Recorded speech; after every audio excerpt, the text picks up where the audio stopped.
ఓం శాంతి 17/8/2022. మధురమైన పిల్లలు, బాబా మీకు అనంతమైన సమాచారాన్ని వినిపిస్తారు. ఇప్పుడు మీరు స్వదర్శన చక్రధారులుగా అయ్యారు. మీరు 84 జన్మల స్మృతిలో ఉండాలి. అందరికీ స్మృతిని కలిగించాలి. ప్రశ్న: శివబాబాకు మొట్టమొదటి సంతానమని బ్రహ్మనే అంటారు, కానీ విష్ణువుని అనరు, ఎందుకు? జవాబు: ఎందుకంటే శివబాబా బ్రహ్మ ద్వారా బ్రాహ్మణ సాంప్రదాయాన్ని రచించారు. విష్ణువు సంతానమని అన్నట్లయితే అతడి నుండి కూడా సాంప్రదాయము ఉత్పన్నం అవ్వవలసి ఉంటుంది. కానీ అతడి నుండి సాంప్రదాయం ఏదీ వెలువడదు. విష్ణువుని ఎవరు తల్లి తండ్రి అని కూడా అనరు. వారు ఎప్పుడైతే లక్ష్మీనారాయణ యొక్క రూపంలో మహారాజు మహారాణుగా అవుతారో అప్పుడు వారిని వారి పిల్లలే అమ్మా నాన్న అని అంటారు.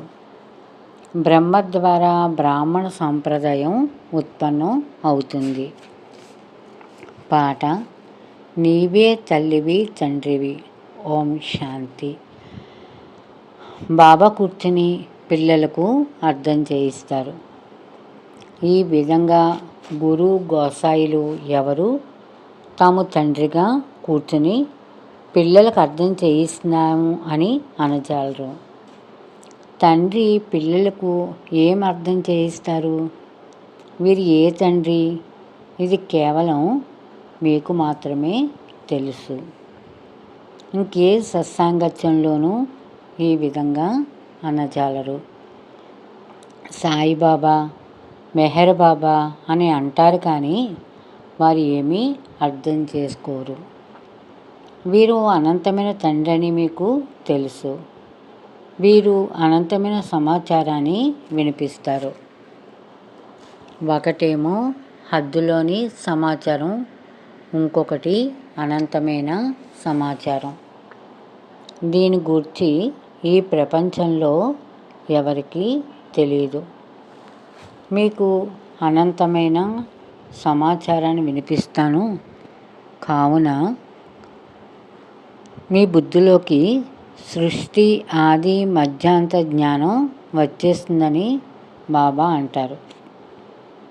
తప్పకుండా బాబా తమ పరిచయాన్ని ఇస్తారు మరియు సృష్టి చక్రం ఏ విధంగా తిరుగుతుందో కూడా యథార్థ రీతిగా అర్థం చేయిస్తారు.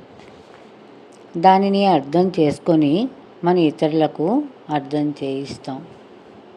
బీజమును పరంపిత పరమాత్మ లేక తండ్రి అని అంటాం. మనం వారి పిల్లలైన ఆత్మలం. ఆత్మలైన మనం పరంధామ పరమాత్మ సంతానమని పిల్లలైన మీ బుద్ధిలో ఉంది. పరంపిత పరమాత్మ పరంధామంలో ఉంటారు. వారు మూలవతనపు సమాచారాన్ని అర్థం చేయించారు. ఈ మాల అంతా ఎలా తయారవుతుందో తెలియచేశారు. బాబా చెప్తున్నారు, నేను మీ తండ్రిని, మరి నేను ఈ పరంధామంలో ఉంటానని మొట్టమొదట బాబా అర్థం చేయిస్తారు. బాబా చెప్తున్నారు, నన్నే జ్ఞానసాగరుడు దయాసాగరుడు అని అంటారు. నేను వచ్చి ఆత్మలైన మీకు పవిత్రత సుఖశాంతుల వారసత్వాన్ని ఇస్తాను. పిల్లల బుద్ధిలో ఇది తిరుగుతూ ఉంటుంది. నిజానికి మనం ఎక్కడి నివాసులం?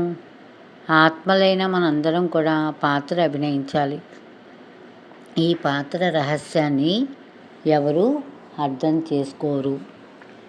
బాబా చెప్తున్నారు, కేవలం అలా అంటూ ఉంటారు, పునర్జన్మ తీసుకుంటారు. ఆత్మ ఇన్ని జన్మలు తీసుకుంటుందని అంటారు. కొందరు 84 లక్షల జన్మలని అంటారు. ఎవరికైనా అర్థం చేయిస్తే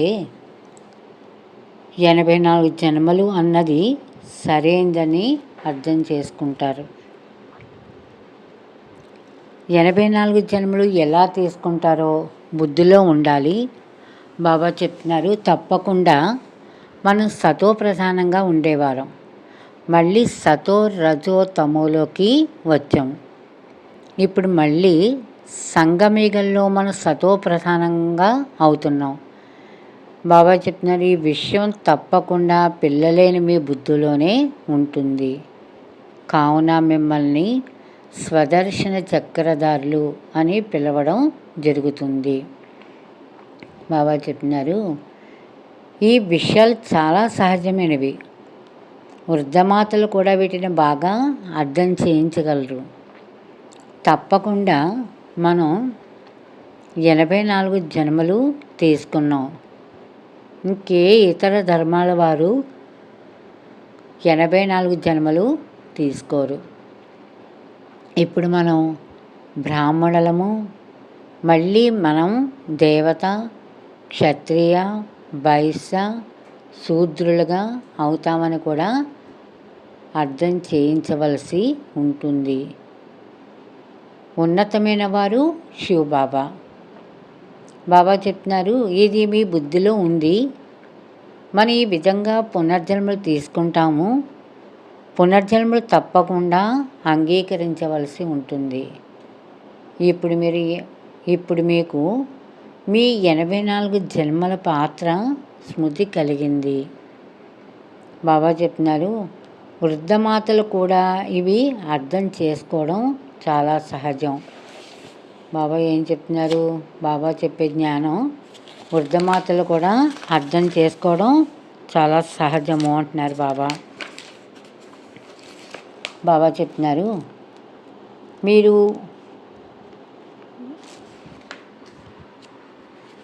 మీరు ఏ పుస్తకము మొదలైన చదవవలసిన అవసరం ఉండదు. మీరు 84 జన్మలు ఎలా తీసుకున్నారో బాబా చెప్తున్నారు, మీరు 84 జన్మలు ఎలా తీసుకుంటారో బాబా అర్థం చేయించారు. మీరే దేవీ దేవతలుగా ఉండేవారు. మళ్ళీ 8 జన్మలు సత్యయుగంలో, 12 జన్మలు త్రేతాయుగంలో, 63 జన్మలు ద్వాపర కలియుగాలో తీసుకున్నారు. ఆ తర్వాత ఈ ఒక్క జన్మ అన్నింటికన్నా ఉన్నతమైంది అంటున్నారు బాబా. బాబా చెప్తున్నారు, కావున సహజంగా అర్థం చేయిస్తారు కదా. కురుక్షేత్రంలోని వృద్ధమాతలు కూడా అర్థం చేసుకుంటున్నారు కదా. అంటే కురుక్షేత్రం పేరు చాలా ప్రసిద్ధమైంది. నిజానికి ఇదంతా కురుక్షేత్రమే అంటున్నారు బాబా. బాబా చెప్తున్నారు, ఆ కురుక్షేత్రం కేవలం ఒక చిన్న ఊరు. ఇదంతా కర్మ చేసే క్షేత్రమే అంటున్నారు బాబా. బాబా చెప్తున్నారు, ఇందులో ఇంకా యుద్ధం ప్రారంభం అవ్వలేదు. మీకు ఈ మొత్తం కల్పవృక్షం అంతటిని గురించి తెలుసు. ఒకే చోట ఉండవలసి ఉంటుంది కదా. బాబా చెప్తున్నారు, ఈ కర్మక్షేత్రం అంతటిపైన రావణ రాజ్యం ఉందని బాబా తెలియచేస్తారు. రావణుడు ఇక్కడే తగలపెడతారు. రావణుడు ఏం చేస్తారు? ఇక్కడే తగలపెడతారు. రావణ జన్మ కూడా ఇక్కడే జరుగుతుంది. ఇక్కడే శివబాబా జన్మ జరుగుతుంది. ఇక్కడే దేవీ దేవతలు ఉండేవారు. మళ్ళీ వారే మొట్టమొదట వామ మార్గంలోకి వెళ్తారు. బాబా కూడా ఇక్కడ ఈ భారతదేశంలోనే వస్తారు. భారతదేశానికి ఎంతో మహిమ ఉంది. బాబా కూడా భారతదేశంలోనే కూర్చుని అర్థం చేయిస్తారు. పిల్లలు, మీరు 5000 సంవత్సరాల క్రితం ఆది సనాతన దేవీ దేవతా ధర్మానికి చెందిన వారిగా ఉండేవారు. రాజ్యం చేసేవారు. అందులో మొదటి నెంబర్ వారైన లక్ష్మీనారాయణులు విశ్వంపై రాజ్యం చేసేవారు. అది జరిగి 5000 సంవత్సరాలు అయ్యింది అంటున్నారు బాబా. బాబా అంటున్నారు, వారిని విశ్వ మహారాజన్, విశ్వ మహారాణి అని పిలిచేవారు. అక్కడ ఇతర ధర్మాలు ఏమీ కూడా ఉండదు అని బాబా అర్థం చేయిస్తున్నారు. బాబా చెప్తున్నారు, కావున ఏ రాజులైతే ఉంటారో వారు విశ్వ మహారాజులుగానే పిలువబడతారు అంటున్నారు బాబా. బాబా చెప్తున్నారు, ఏ రాజులైతే ఉన్నారో వాళ్ళని విశ్వ మహారాజులుగా ఉండేవారని పిలువబడతారు.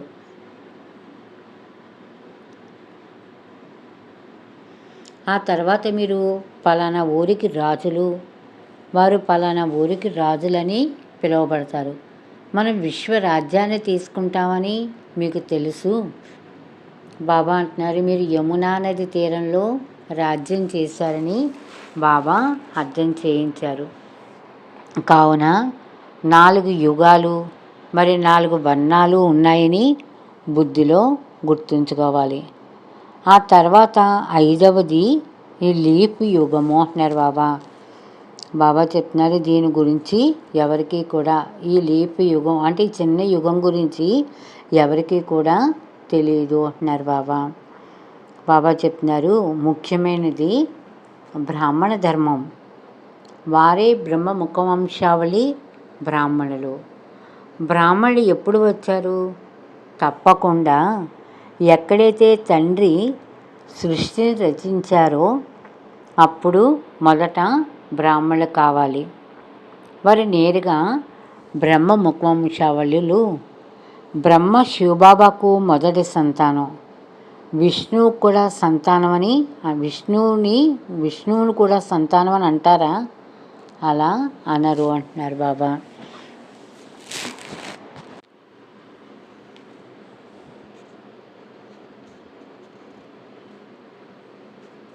బాబా అంటున్నారు, అతడు కొడుకైనట్లయితే అతని నుండి కూడా సాంప్రదాయం జన్మించేస్తుంది కదా, కానీ అతని నుండి ఏ సాంప్రదాయము జన్మించదు అంటున్నారు. అలాగే వారిని తల్లి తండ్రి అని కూడా పిలవరు. ఆ మహారాజా మహారాణులకు కేవలం ఒకే ఒక కొడుకు ఉంటాడు. ఇది కర్మభూమి అంటున్నారు బాబా. పరంపిత పరమాత్మ కూడా వచ్చి కర్మ చేయవలసి ఉంటుంది.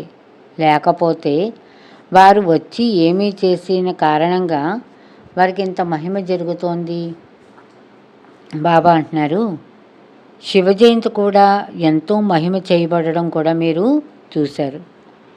శివ పురాణం అని కూడా వ్రాసినా కానీ అందులో ఏ విషయం కూడా అర్థం కాదు అంటున్నారు. బాబా చెప్తున్నారు, ముఖ్యమైనది గీత అంటున్నారు. శివబాబా ఏ విధంగా వస్తారో మీరు బాగా అర్థం చేసుకున్నారు. బ్రహ్మ కూడా తప్పకుండా కావాలి. ఇప్పుడు బ్రహ్మ ఎక్కడి నుండి వచ్చారు? సూక్ష్మవతంలో సంపూర్ణ బ్రహ్మ ఉన్నారు. ఈ విషయంలోనే మనుషులు తికమక పడతారు. బ్రహ్మ కర్తవ్యం ఏమిటి? సూక్ష్మవతనంలో ఉండి ఏం చేస్తూ ఉంటారు? ఎప్పుడైతే ఇతడు వ్యక్త రూపంలో ఉంటాడో అప్పుడు ఇతడి ద్వారా జన్మనిస్తారు అంటున్నారన్నమాట.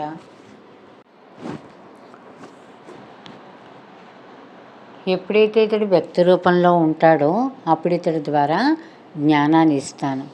ఆ తర్వాత మళ్ళీ ఇతడే జ్ఞానాన్ని తీసుకుంటూ పరిస్థాగా అయిపోతాడని బాబా అర్థం చేయిస్తున్నారు. బాబా చెప్తున్నారు, అది సంపూర్ణ రూపము. అదేవిధంగా మమ్మ రూపం ఉంది. అలాగే మీరు కూడా ఆ సంపూర్ణ రూపంగా అయిపోతారు. వృద్ధమాతలు తాము 84 జన్మలు ఎలా తీసుకున్నామన్నది ధారణ చేస్తే చాలు అంటున్నారు బాబా. బాబా చెప్తున్నారు, బాబా కర్మక్షేత్రంపై పాత్రను అభినయించేందుకు పంపిస్తారు అని కూడా అర్థం చేయించడం జరుగుతుంది. నోటితో ఏమీ మాట్లాడరు. ఇది కూడా డ్రామా రచింపబడి ఉంది. డ్రామానుసారంగా ప్రతి ఒక్కరూ తమ తమ సమయానుసారంగా రావలసి ఉంటుంది అంటున్నారు బాబా. బాబా చెప్తున్నారు, కావున సృష్టి ఆదిలో మొట్టమొదటి ఎవరు ఉండేవారో మళ్ళీ అంతిమంలో ఎవరు ఉన్నారో బాబా కూర్చుని అర్థం చేయిస్తారు. బాబా చెప్తున్నారు, అంతిమంలో 550 కోట్లు ఉంటారు. మొత్తం సాంప్రదాయం అంతా జర్జరీభూతావస్థ చేరుకుంటుంది. అంతేకాని ప్రళయం జరుగుతుంది, ఆ తర్వాత శ్రీకృష్ణుడి నోటిలో వేలుతో వస్తాడు అన్నది ఏమీ జరగదు అంటున్నారు బాబా. బాబా ఏం చెప్తున్నారు, ప్రళయం జరిగిపోతుంది, ఆ తర్వాత శ్రీకృష్ణుడి నోటిలో వేలుతో వస్తాడని అన్నది ఏమీ జరగదు. బాబా బ్రహ్మ ద్వారా కొత్త సాంప్రదాయాన్ని స్థాపన చేస్తారు. పరంపిత పరమాత్మ ఈ దైవీ సృష్టి రచనను ఎలా చేస్తారో మీకు తెలుసు అంటున్నారు. బాబా చెప్తున్నారు, వారు కృష్ణుడు చేశాడు అని భావిస్తారు. తండ్రే పతిత పావనుడని మీకు తెలుసు. వారు పావనంగా తయారు చేసేందుకు అంతిమంలోనే వస్తారు. ఎవరైతే కల్పపూర్వం పావనంగా అయ్యారో వారే వస్తారు. వారు వచ్చి బ్రహ్మ ముఖవంశాలుగా అయ్యి పురుషార్థం చేసి శివబాబా నుండి తమ వారసత్వాన్ని తీసుకుంటారు. రచయిత జ్ఞానసాగరుడు అతడే కదా. వారసత్వం తండ్రి నుండి లభించగలదు, ఇతడికి కూడా వారి నుండే లభిస్తుంది. వారి మహిమే ఎంతో గాయనం చేయబడ్డది అంటున్నారు. త్వమేవ మాతాస్య పిత త్వమేవ అని అంటారు. తప్పకుండా సత్యమైన సుఖం ఇచ్చేవారు వారే.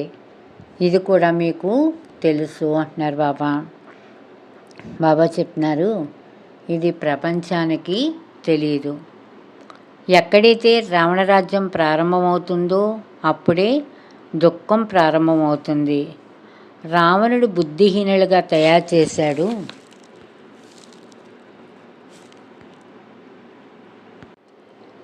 బాబా చెప్తున్నారు, రావణుడు బుద్ధిహీనులుగా తయారు చేశాడు. పిల్లవాడిలో ఎప్పటి వరకైతే వికారాలు ప్రవేశించవో అప్పటి వరకు అతనిని మహాత్ముడితో సమానమైన వాడు అని అంటారు. ఎప్పుడైతే ఎదుగుతాడో అప్పుడు లౌకిక సంబంధికులు అతడికి దుఃఖం యొక్క దారిని చూపిస్తారు. మొదట నువ్వు వివాహం చేసుకోవాలి అన్న దారిని చూపిస్తారు. లక్ష్మీనారాయణులు సీతారాములు వివాహం చేసుకోలేదా అని అంటారు. కానీ వారిది పవిత్ర ప్రవృత్తి మార్గమని వారికి తెలియదు. ఇది అపవిత్ర ప్రవృత్తి మార్గం. వారు పవిత్రమైన స్వర్గానికి అధిపతులుగా ఉండేవారు. మనం పతితంగా నరకాధిపతులుగా ఉన్నాము. ఈ ఆలోచన వారి బుద్ధిలోకి రాదు అంటున్నారు బాబా. బాబా చెప్తున్నారు, మీరు భారతదేశం యొక్క మహిమ వినిపిస్తారు. భారతదేశం స్వర్గంగా ఉండేది అన్నది మీరు మర్చిపోయారా? ఇందులో ఆది సనాతన దేవీ దేవతా ధర్మం ఉండేది. పవిత్రులు ఉండేవారు. కావున అపవిత్రులు వారు ముందుకు వెళ్ళి శిరస్సు వంచుతారు అంటున్నారు బాబా. బాబా చెప్తున్నారు, పతిత పావనైన తండ్రి పావన ప్రపంచం స్థాపన చేస్తారు. తప్పకుండా పావన భారతదేశం ఉండేది. ఇప్పుడు తమ నోటితో తాము పతితులమని అంటారు. బాబా అంటున్నారు, ఏదైనా యుద్ధం మొదలైనవి జరిగితే శాంతి కొరకు యజ్ఞాలు రచిస్తారు. మంత్రాలు కూడా అదే విధంగా జపిస్తారు. కానీ శాంతి అర్థాన్ని తెలుసుకోరు అంటున్నారు. అది చాలా సహజమైంది. గాడ్ ఫాదర్ అని అంటున్నప్పుడు మరి తప్పకుండా పిల్లలు అవుతారు కదా. బాబా చెప్తున్నారు, వారు మన అందరికీ తండ్రి. కావున మనమంతా సోదరులు అవుతాం కదా. తప్పకుండా మనం ప్రజాపిత బ్రహ్మ ముఖవంశావళిన సోదరి సోదరులుగా అవుతాము అంటున్నారు. సత్యయుగంలో ముఖవంశావళి అనేది ఉండదు అంటున్నారు. బాబా చెప్తున్నారు కేవలం సంగమయుగంలోనే ముఖవంశావళి ఉన్న కారణంగా సోదరి సోదరులుగా పిలువబడతారు. నేను కల్పము కూడా సంగమయుగంలో సాధారణ వృద్ధ తనువులో ప్రవేశిస్తాను. అతడి బ్రహ్మని పేరు పెడతాను. అతడు మళ్ళీ జ్ఞానాన్ని ధారణ చేసి అవ్యక్త సంపూర్ణ బ్రహ్మగా అవుతాడు. అతడు ఒకరే, వేరొకరి విషయం లేదు అని బాబా అర్థం చేయిస్తున్నారు. బ్రాహ్మణులు మళ్ళీ దేవతలుగా అవుతారు. చక్రం అంతా తిరిగి చివరిలోకి వచ్చి శూద్రులుగా అవుతారు. మళ్ళీ బ్రహ్మ ద్వారా బ్రాహ్మణుని రచిస్తారు. వృద్ధమాతల కొరకు బ్రాహ్మణులు కష్టపడాలి. మనం 84 జన్మలు పూర్తి చేశాము. కనీసం ఇదైతే అర్థం చేసుకోగలరు కదా. కావున ఇక నన్ను స్మృతి చెయ్యండి అని బాబా చెప్తున్నారు. ఈ యోగాగ్ని ద్వారానే వికర్మలు వినాశనం అవుతాయి అంటున్నారు బాబా. బాబా అంటున్నారు నన్ను ఒక్కడనే స్మృతి చెయ్యండి అని సర్వాత్మలకి చెబుతారు. అదృష్ట సితారల్లా, హే శాలిగ్రామాలారా అని శివబాబా అంటారు. ఆత్మలేని మీ బుద్ధిలో జ్ఞానాన్ని వేస్తారు. ఆత్మ వింటుంది. పరమాత్మైన తండ్రి బ్రహ్మ ముఖం ద్వారా వినిపిస్తారు. బ్రహ్మ ద్వారా స్థాపన అని అంటారు. తప్పకుండా మనుషులు ఉంటారు, మరి వృద్ధులు కూడా ఉంటారు. బ్రహ్మను కూడా ఎల్లప్పుడూ వృద్ధునిగానే చూపిస్తారు. కృష్ణుడు చిన్నపిల్లవాడని భావిస్తారు. బ్రహ్మని ఎప్పుడూ చిన్నపిల్లవాడని అనరు. తండ్రి బాల యొక్క రూపాన్ని అసలు తయారు చేయరు. లక్ష్మీనారాయణ బాల్య రూపాన్ని ఏ విధంగా చూపించారో అలాగే బ్రహ్మ బాల్య రూపాన్ని కూడా చూపించరు. నేను వృద్ధ తనువులోకి వస్తాను అని స్వయంగా బాబా అంటారు. కావున పిల్లలేని మీరు కూడా ఈ మంత్రాన్ని వినిపిస్తూ ఉండాలి. నన్నొక్కడనే స్మృతి చేయండి అని బాబా అంటారు. శివుడిని బ్రహ్మను తండ్రిని అంటారు. శంకరుడిని ఎప్పుడూ కూడా బాబా అని అనరు అంటున్నారు బాబా. బాబా అంటున్నారు వారు శివశంకరుని కలిపేస్తారు. కావున ఈ విషయాన్ని కూడా బుద్ధిలో కూర్చోబెట్టాలి. ఆత్మలకు తండ్రి అయిన పరంపిత పరమాత్మ ఇప్పుడు వచ్చారు. కావున ఇటువంటి సహజమైన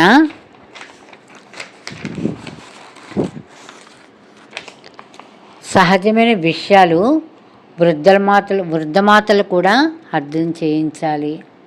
ఇంతకుముందు నేను మిమ్మల్ని ఏ విధంగా తయారు చేశానని బాబా ప్రశ్న అడుగుతారు. కనీసం స్వదర్శన చక్రధాలుగా తయారు చేశారు అని అయినా అనగలగాలి. బాబాని మరి చక్రాన్ని కూడా స్మృతి చేయడం ద్వారా మీరు ఆత్మిక విదేశాల్లోకి వెళ్ళిపోతారు. బాబా చెప్తున్నారు ఆ విదేశం దూరదేశమే కదా. ఆత్మలైన మనందరం దూరదేశంలోనే ఉండేవారము. మన ఇల్లు ఎక్కడ ఉందో చూడండి. అది సూర్య చంద్రాదులకు అతీతంగా ఉంది. అక్కడ ఏ దుఃఖము లేదు అంటున్నారు బాబా. బాబా చెప్తున్నారు ఇప్పుడు ఆత్మలేని మీకు ఇంటి స్మృతి కలిగింది అంటున్నారన్నమాట.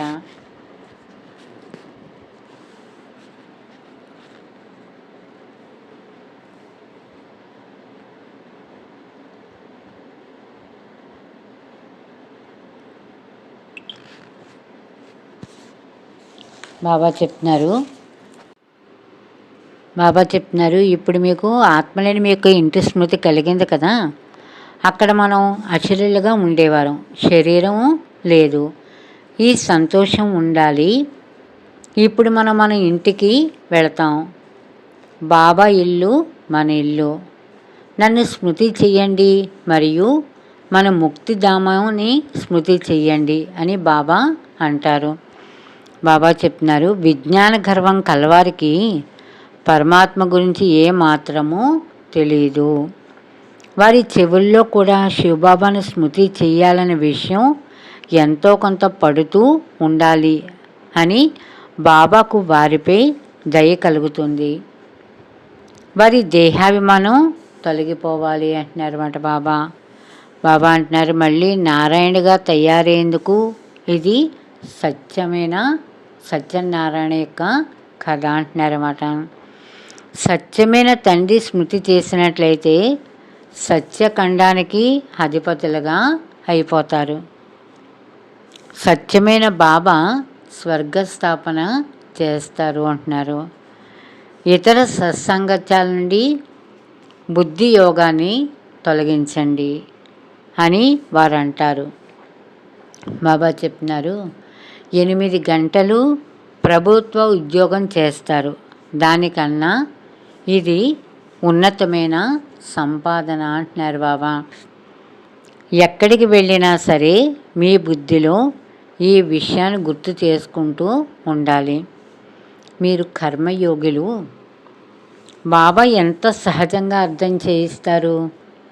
వృద్ధులను చూసి నేను ఎంతో సంతోషిస్తూ ఉంటాను.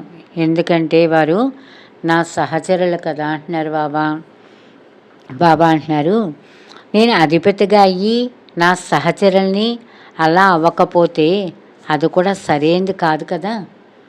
బాబా అవినాశి, జ్ఞానవేక సర్జను, జ్ఞానవేక ఇంజెక్షను సద్గురువుడు ఇవ్వడంతో అజ్ఞాన అంధకారం వినాశనం అయిపోతుంది అంటున్నారు బాబా.